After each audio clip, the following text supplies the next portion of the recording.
Y así, chavitos, brothers y brothercitas, hoy viernes, el juicio para encontrar si es culpable o inocente el presunto acusado Taylor Robinson del desvivimiento de Charlie Kirk se llevó a cabo, brothers, y pues, como siempre, estos procedimientos son muy tediosos, son largos, pero son muy interesantes. Y pues, como he dicho siempre, el proceso legal del Departamento de Justicia es largo, pero pues es muy detallado, y por eso quiero llevarles y compartir esto que pasó ahorita, hace unos minutos, en la Corte de Utah, donde se está llevando a cabo este juicio. Todavía no llegan al juicio ni al trial, pero son los pasos que se tienen que seguir para llegar a un juicio final y ver si este tipo, pues Taylor Robinson, es el culpable del desvivimiento de Charlie Kirk, si le van a dar la pena de muerte, si no le van a dar la pena de muerte, todo lo que tiene que pasar para empezar, si es culpable o no. Así que vean lo que está pasando, brothers. Esto está cañón. Counsel, Improving innocence. Mr. Let's watch Robinson, this. good afternoon as well.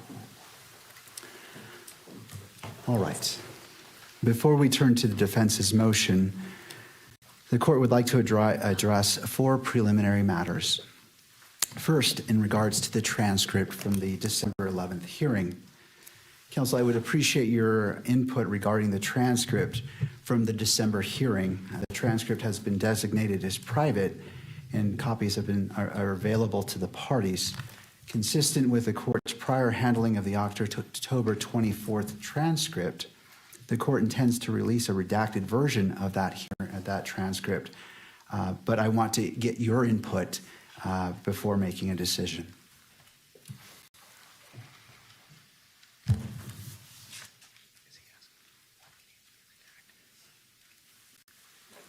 Judge, we intended to do that as well.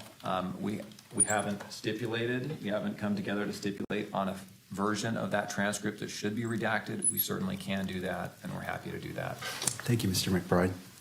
We will meet and confer with Mr. McBride and his colleagues on that. All right, how much time is needed by the parties? 2 weeks. That's fine, a couple weeks. All right, a couple of weeks, and then we can address that. Next, I want to turn to address media coverage and place on the record the potential consequences of any willful violation of the court's December 23rd, 2025 standing decorum order. Under Utah Code Section 78B-6-310, if the court finds a person guilty of contempt, the court may impose a fine of up to $1,000, order incarceration in the county jail for up to 30 days, or both. Any alleged violation will be carefully evaluated, and the court will impose only those sanctions which are appropriate and proportional under the circumstances. The court will make specific findings on the record before imposing any sanction. In addition, the court may impose the following remedial measures if warranted.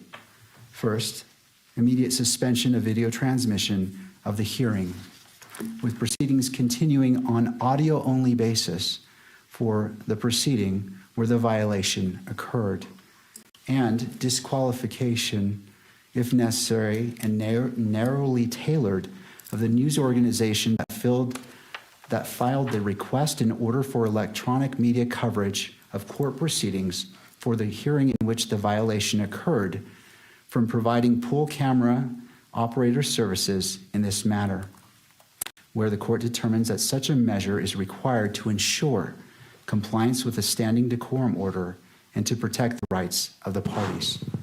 Counsel will be allowed to provide their input before the court makes any final determination regarding sanctions. I want to emphasize that these measures are not intended to have a chilling effect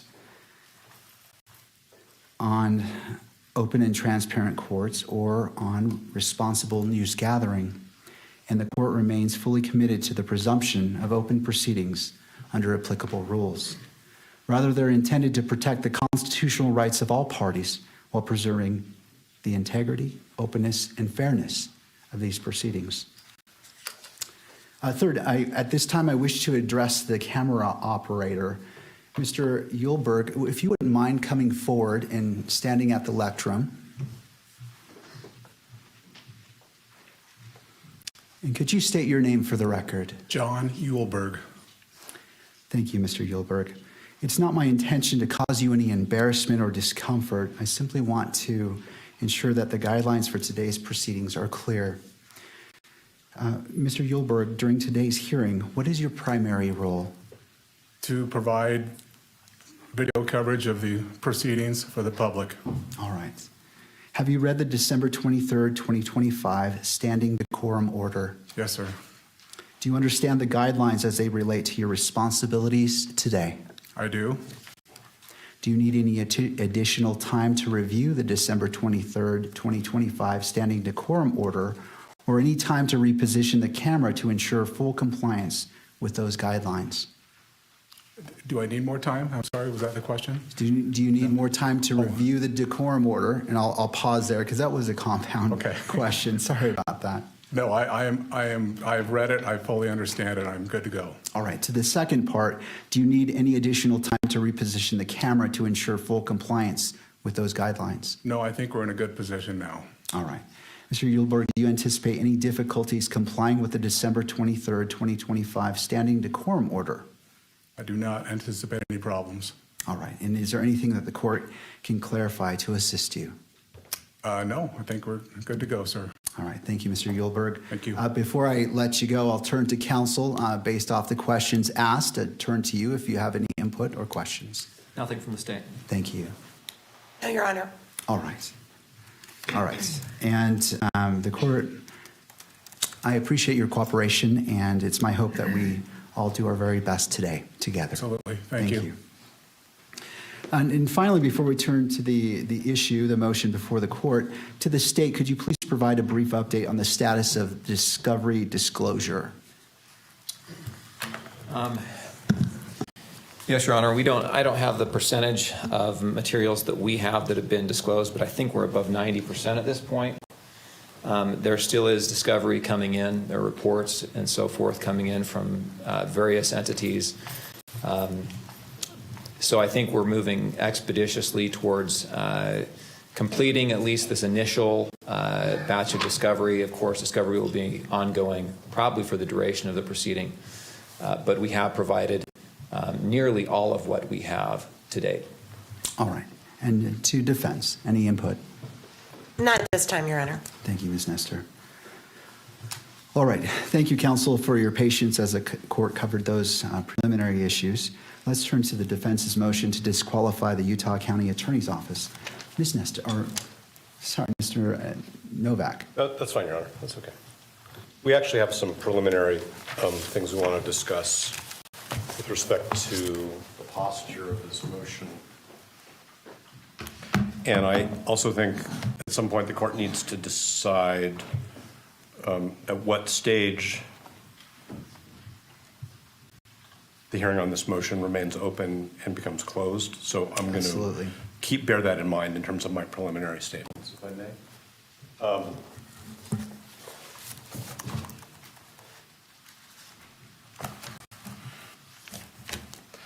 When we filed this motion to disqualify, and when I say we, I mean Mr. Robinson's counsel, we fully expected that what the Utah County attorneys would do is refer the motion to the Attorney General's office so that the Utah County attorneys are not in the position of representing their own interests as potentially conflicted attorneys in a potentially conflicted office and representing the state's interest in the prosecution. We heard informally from the state's attorneys that they were preparing a response and when it would be provided. And then what we received, and again, I'm bearing in mind that we're in an open hearing at the moment, was a brief where I'm going to say the unsworn representations of two attorneys from that office are basically integrated into points and authorities. We don't have affidavits from Mr. Gray or from the other attorney. We have argument. We noted in our reply that we were surprised, that's in footnote 2 at page 4, that the Utah County attorneys were representing themselves in connection with a motion alleging that they have a conflict of interest and that the state was not being represented through the Attorney General's office. We did some further research on this, and you know, we have some case law that we can provide the court. I suspect that the court is very familiar with the fact, just from its own experience, that in appropriate circumstances, the Attorney General's office can either, one, represent the state in what was a county prosecution with respect to a disqualification motion so that the boundaries are clear, or if there's an ultimate finding or conclusion that there's a conflict of interest, take over the prosecution or assign it to another county. So we're very concerned that we're getting off on the wrong foot, if I can use that metaphor, because we have officers of the court who are both representing their own interests in continuing to be the prosecutors in this case and representing the state in a situation where there should be what I would call, at least temporarily, conflict counsel. I'm not sure that's the term the Attorney General uses, representing the state's interests. There's a Supreme Court decision which is called State v. Jimenez, Jimenez, which I can provide a citation for. There are subsequent cases, but it's pretty clear that this is the type of a case. I'm not saying that Jimenez compels that action, but it seems to me to strongly suggest that where there is a showing, I'm not sure what the threshold showing is. I don't want to say it's a prima facie showing or a reasonable concern, but where there's a showing that there very well may be a conflict of interest that hasn't been handled by a particular state attorney's, county attorney's office, that what's in the interest of the litigation, of the public, of the parties, is for the Attorney General to step in. And the citation for State v. Jimenez, if I may, is 588 P. 2nd 707. Of course, I can provide the court with the Utah citation as well.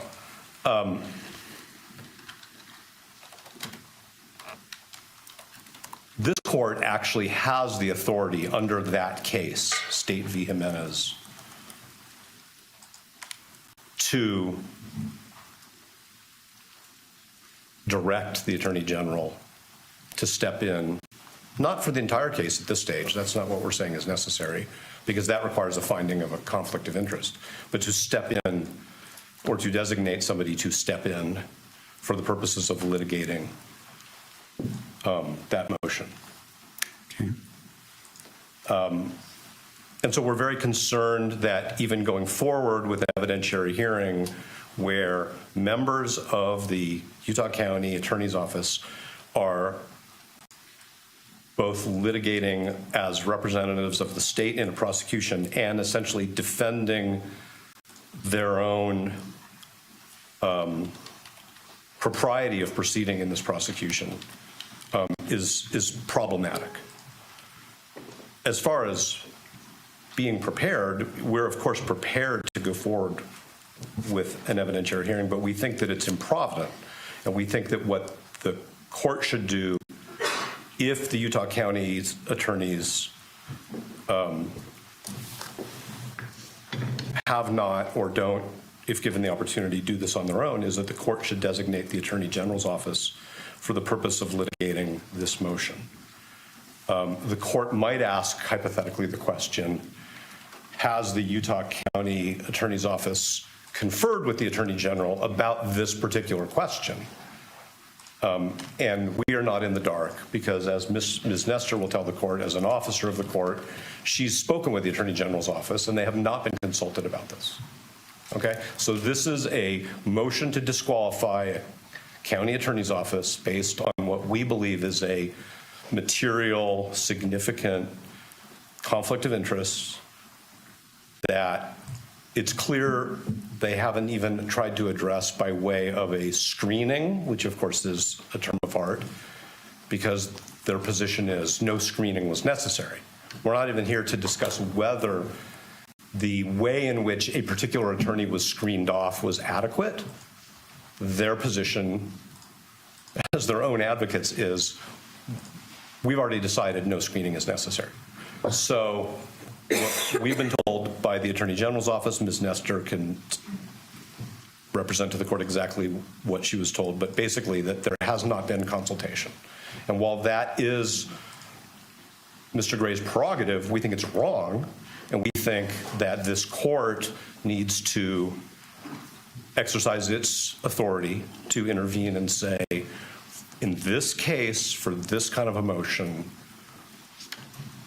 the court needs to hear from a representative of the state who does not even appear to have a conflict of interest. So that's our preliminary statement about these issues. And again, I hope I've avoided saying anything that should have been said in a closed hearing. I think I was pretty good about that. So that's where we are before we even get into the litigation of it. And I don't want to be formalistic, and I'm certainly not trying to be confrontational, but I think actually what we think the court should do is the court should strike the Utah County Attorney's response to our motion and direct the Attorney General to take up the responsibility for responding to our motion in whichever way clearly non-conflicted attorneys representing the state think they should, how it should be responded to. And if I've muddled, I always say this, Your Honor, if I've muddled anything or confused anything, please say so and I'll try to clarify. Thank you. I do have some questions for you as it relates to this. I wish to consider all the authority that you wish to cite to. I mean, obviously, you came into this hearing knowing that this is something you're going to present, and this court wants to be efficient with time, but thorough. Yes. And not jumping to conclusions. Can you give me all the authority that you wish for me to consider in considering your request today?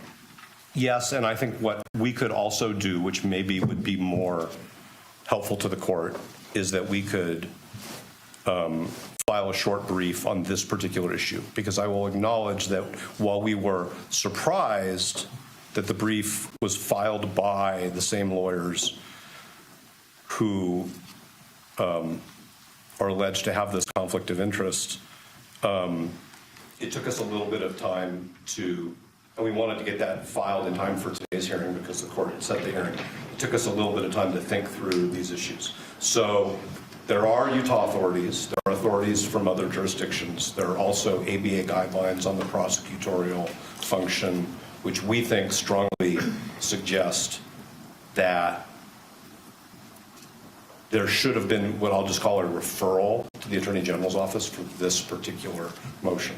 I can stand here and I can give the court case names and numbers and sections from the ABA standards, but it was not our goal to, of course, put the court on the spot and require the court to, like, go back into chambers, think about it for, some pressured period of time and come back out and make a decision. So if it would benefit the court for us to file something, and I don't mean in a month, I mean very soon, so that the court has thoughtfully presented points and authorities, we're happy to do that. As far as I know, the only people who've traveled out of town for this hearing are Mr. Burt and myself. So I'm thinking about the convenience of witnesses in the court and counsel. It's important that we do this in a way where the court has the opportunity to make a thoughtful, reasoned decision, as Your Honor always says.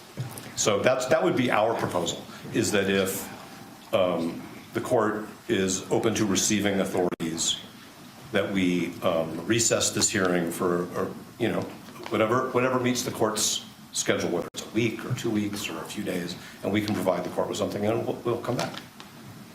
But we do think this is a serious issue, because I think the question of who litigates this issue on behalf of the state is in itself wrapped up in this conflict.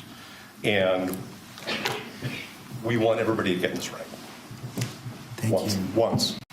My question for you is, knowing this, why didn't you file a motion prior to today's hearing, knowing that the court would be in this position based off your request to prepare the court, prepare opposing parties, and to be efficient in our use of time? I'm trying to understand. I understand what you're saying, and I understand that things evolve, but I'm trying to understand why that wasn't filed in advance of the hearing to put the court on notice at the very minimum, and just to allow the court to do what the court does. I hear what the court's saying, and I think we can take responsibility for not sufficiently presenting the authorities that we think compel what I've just suggested should happen. We noted in our reply brief that the county attorney should not be representing themselves. And that's probably an inadequate message to the court. But we did file a motion to disqualify. And inherent in a motion to disqualify based on the conflict of interest, we anticipated would be that the state attorneys would seek representation from a clearly non-conflicted, appropriate prosecutorial authority, which, as I've done further research, and Mr. Bird and Ms. Visser and Ms. Nestor and I have all done further research, literally up until earlier this morning, we think it's pretty clear that this court has the authority to make that, I'm going to call it a referral. I think it's an order referring it to the Attorney General if the Utah County attorneys choose not to do so. And the additional information, which we did receive today, I'll just tell you that, was that there had not been any communication between the county attorneys and the Attorney General's office concerning this issue. So I'll fall on my sword. If the court thinks I should be sanctioned for not bringing this up sooner, I hear the court, but we are we're juggling many aspects of this case all at the same time, some of which the court is aware of, some of which the court probably is not aware of, but the court can imagine. No, and I appreciate that. It's not the intent to sanction you. I understand that issues come up, and there's a lot going on, and so the court appreciates your candor and representation today. So these items can evolve, and so the court is not finding fault with you. It's just hoping that, as it requires a lot of time and resources for you and for fellow attorneys and for the opposing party and for other parties, we just might want to make sure we make the best use of our time when we're together. I hear everything the court is saying. I take it to heart. I understand what the court's saying, and we are cognizant of the time that the court devotes to preparation for these hearings. So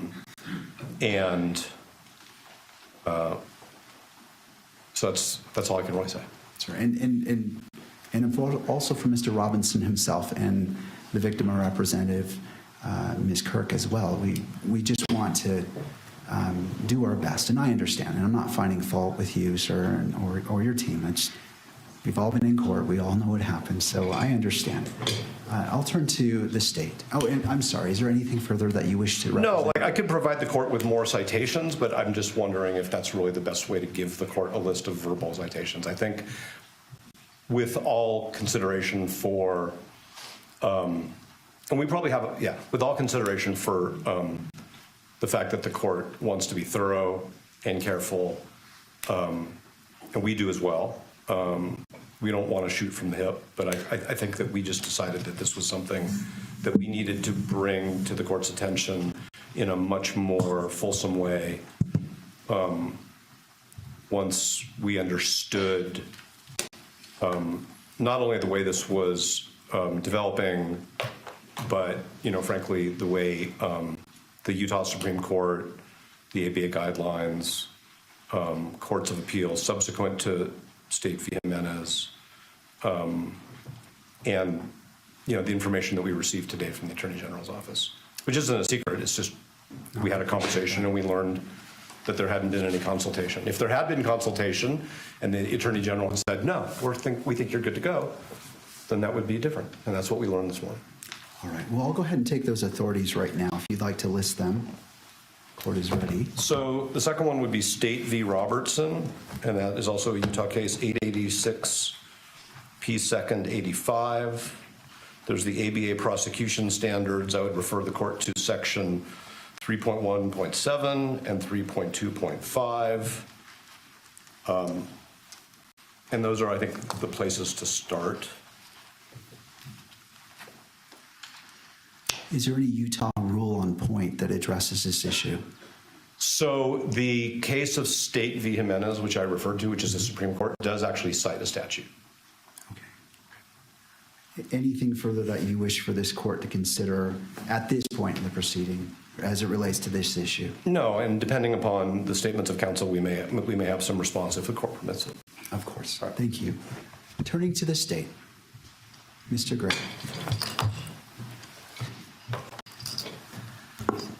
Your Honor, I'm not sure why this is coming before us today. If it was such a surprise to them more than a week ago, I don't know why they wouldn't at least notify the court. I, too, represent the state. I'm an elected official, constitutionally elected to represent the state. Where does this end? I don't know these cases. I'm very interested to see whether or not they refer to trials. I know that the Utah Attorney General's office, they've done the same thing that we have in Rule 11 motions, where one counsel on the team examines their boss, in fact, on the matter. So I just think this is ambush and another stalling tactic to delay these proceedings. There's no reason that they could not have at least filed the motion and asked for time to brief it.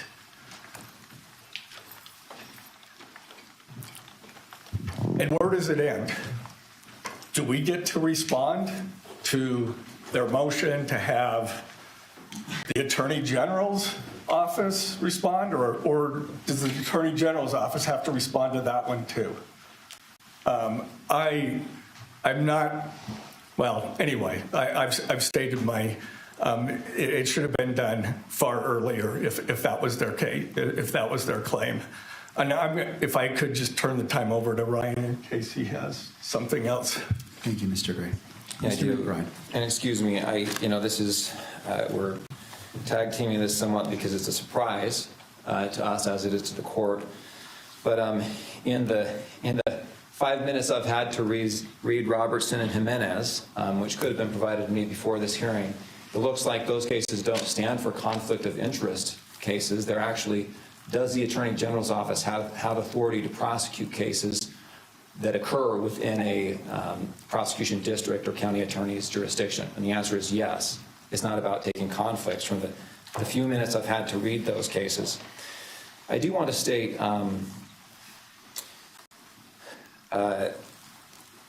this is, of course, the first time this has been raised to us. The defense has known that we were going to respond to this motion for some time. We requested an extension for our filing deadline back in December. The defense agreed to that extension. Our reply was filed January 5th. The defendant's reply was filed thereafter. And in that reply, the tone of that reply is mentions that they thought that perhaps a special prosecutor would be appointed to handle the conflict case, but in the alternative says we'll be able to, we want to subpoena witnesses to establish the facts that are laid out in the state's opposition motion or memorandum. And that was what we understood was going to happen today. You have a family member of a prosecutor who has been subpoenaed. An affidavit has been supplied to the court. We believe that affidavit is adequate, but it wasn't adequate from the defense perspective, so they subpoenaed that person.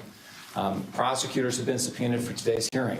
We have 2 investigators that have been subpoenaed for today's hearing. And we are ready to go, Your Honor. I think that the motion or the request that the defense has made assumes that a conflict does exist and that there's an inability of the party who has been accused of a conflict to defend themselves. And I just don't think that that's true. If there is a conflict, which is the question that this court is to decide, the case will be referred. Until that conflict has been established, the case is properly in the jurisdiction that has statutory authority over that offense. And until that conflict has been established, the Utah County Attorney's Office has this case and can defend its involvement in this case. I got just a moment to review my notes and see if there's other points we want to make on this. Of course.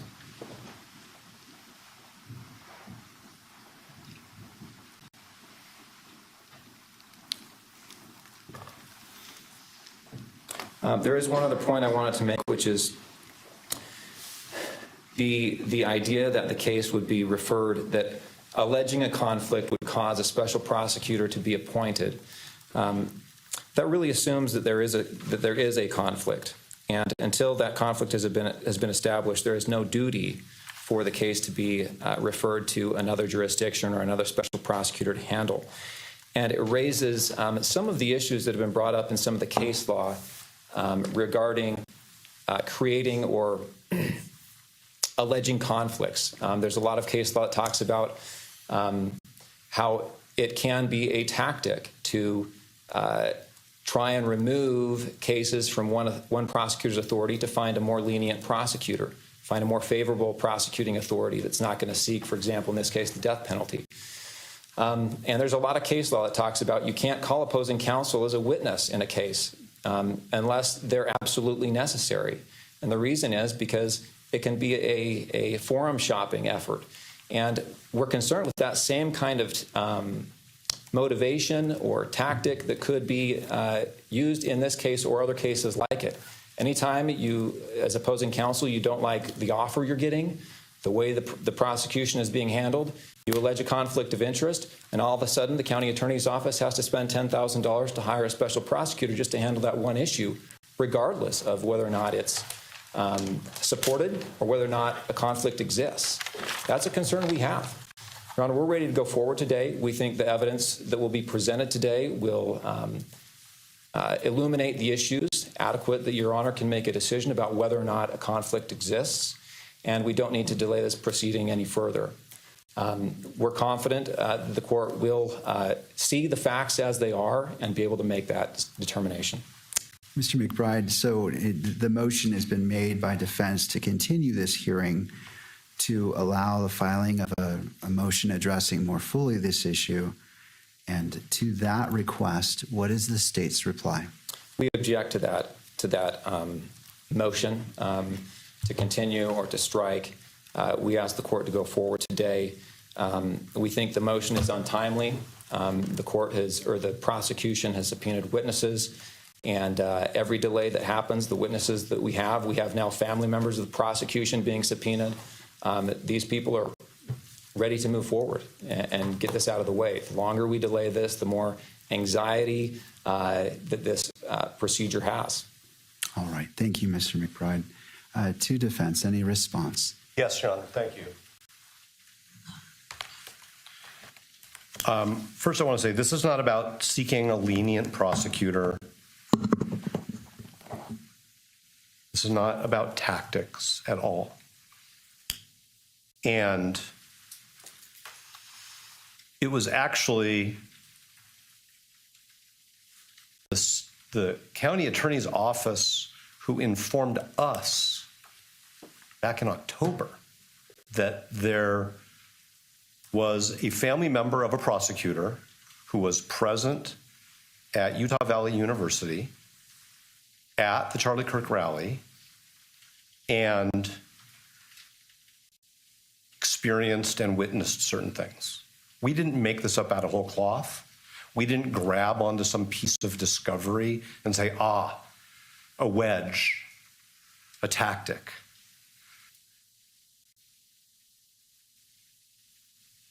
The Utah County Attorney's Office informed us in late October that we needed to know about this, and we informed them, fine, that's your position, it's not a conflict of interest. We think it is, and we intend to litigate it. So it's not a tactic, it's not something that we've made up out of whole cloth because, like I said, we found a needle in a haystack. It's something that they properly brought to our attention, but we firmly believe that the law supports the conclusion that that particular prosecutor should have been screened off. There's good case law on screening, which we did fully cite in our briefs in a timely way, and there was no effort to screen off that prosecutor, and that has now created a problem for the whole office. That is not made up out of whole cloth, and like I said, it's not about tactics or lenience or delay. This isn't delaying anything, at least on our part. The other thing that I want to point out is to say that until this court decides there's a conflict of interest, somebody else shouldn't be handling this issue is circular. Because by that point in time, the court would have already allowed the conflicted attorneys to represent the state in a hearing on their potential conflict. So I actually think the way you avoid that circular argument and the sort of harm that arises if the court were to find that there is a conflict is to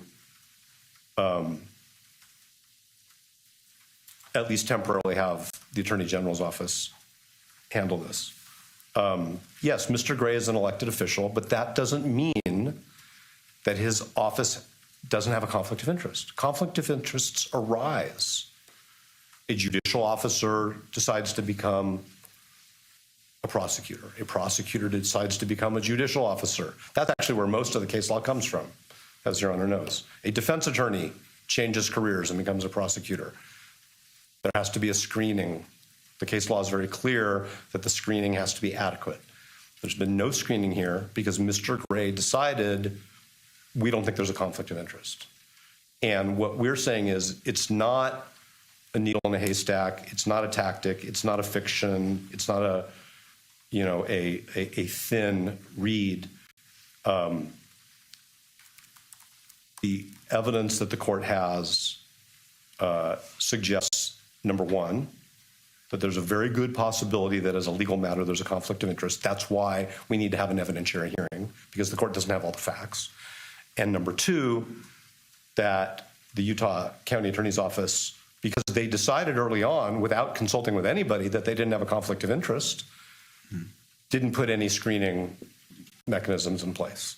And so I understand that they want to defend the decisions that they've made, but the question is, shouldn't the state be represented by somebody else in the course of this court resolving whether those decisions were right? Because to quote the law and to quote the ethics, the Utah County Attorney's Office is now serving two masters. I don't like that word, but that's the word in the doctrine. They're representing themselves and they're representing the state of Utah. And that's why the Attorney General or somebody else designated by the Attorney General should be representing them in this matter. And I do want to say one more thing, if I may, Your Honor, and I appreciate the court's patience. I think that the way we raise this issue in our reply brief is not as accommodating to just letting it go as counsel suggests. What we said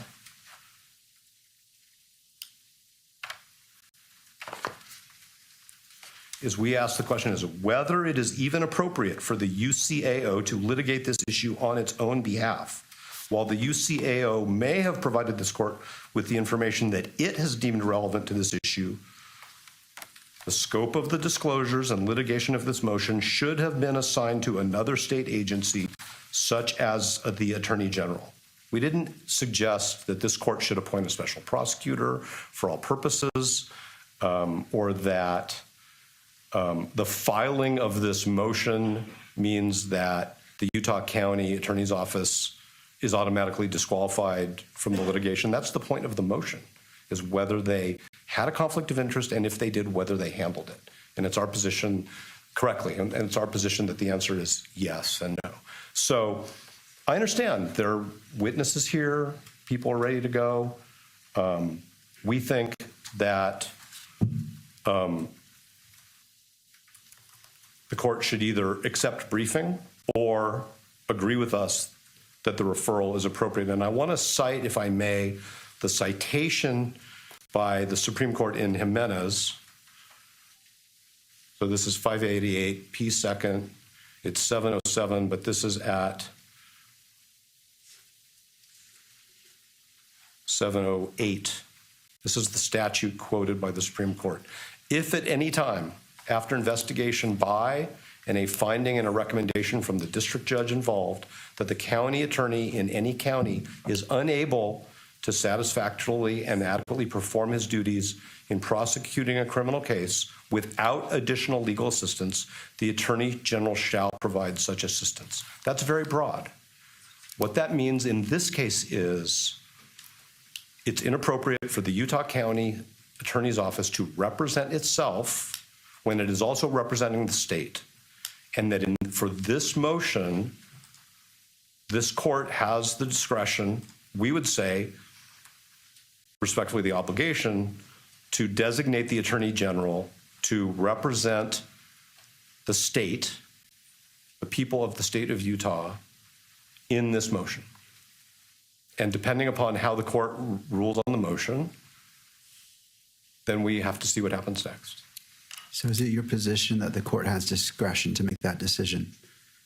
I think that the court has the discretion to say to the Utah County attorneys, you shouldn't be representing yourself in this case at this stage as to this motion only. Continue to do what you do while this motion is pending, and we will resolve this motion. I am not suggesting that they should stop the work that Mr. McBride talked about preparing discovery, having their agents interview witnesses. We want to get this motion resolved in a timely way. It is not a stalling tactic, but I'm not saying, let me be very careful because I don't want to misinterpret the court's question. I'm not saying that whatever this court decides is the right decision because the court has discretion. We believe that the law requires that the county attorney's office be represented by somebody else for this motion. What I'm saying is the legislature gave the court the authority to compel that when the state attorney and the attorney general haven't done anything about that yet. I'm not saying that the court, I mean, I don't know what the standard of review on appeal would be, so I'm not just saying it's an abuse of discretion standard. What I'm saying is the legislature gave this court the authority to direct, refer to the attorney general representation in a criminal case where there's a showing of a potential conflict of interest. And I've been a criminal litigator, although on this side for a long time. So I understand what counsel's talking about is sometimes defendants come up with questionable grounds and move to disqualify.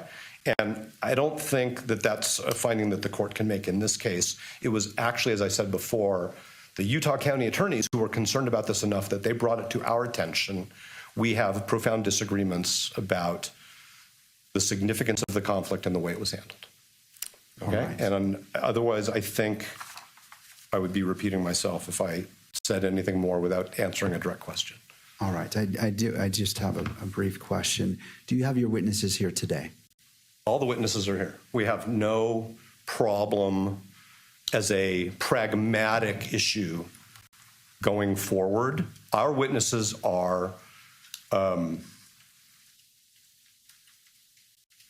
the subpoenas that we served, which were filed with the court. Okay. So, but So to be clear, I don't think the court is inferring this. We're not unable to proceed if that was the court's conclusion. We are prepared, and the witnesses are here. I'm just saying we think that it would be improvident and it could result in errors of law, and it could result in problems down the road. Thank you. Do you need any additional time in regards to your argument to continue this hearing based off the citations that you've provided, the authorities you've provided the court? 1 second.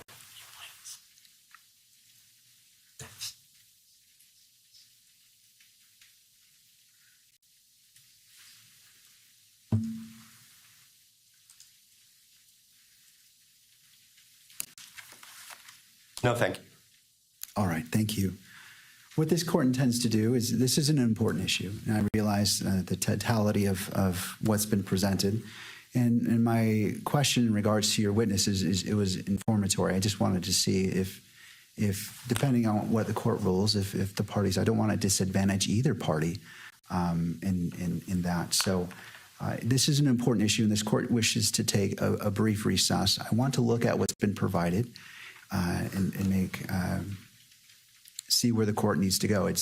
I want to inform myself, take a moment to look at it, and as opposed to just making a snap decision and taking into consideration all parties and the constitutional rights of all parties as well.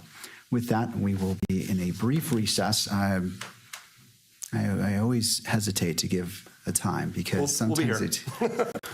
I appreciate you being here. Court is in a brief recess. Thank you.